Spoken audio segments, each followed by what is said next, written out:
Hello guys, আজকে আমরা খাবো পাপড়িটা। এই জন্য অনেকক্ষণ ধরে চাউল ভিজিয়ে রেখেছিলাম। এরপর রাইস মিলে গিয়ে চাউলগুলোকে ভাঙিয়ে নিয়ে আসি।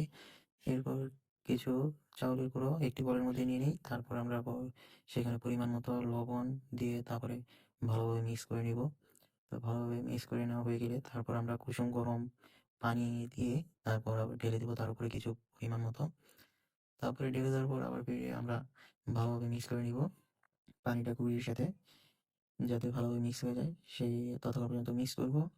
তো মিক্স করা হয়ে গেলে একটি ঝুড়ির মধ্যে গুঁড়িয়ে নিয়ে নিব ভালোভাবে।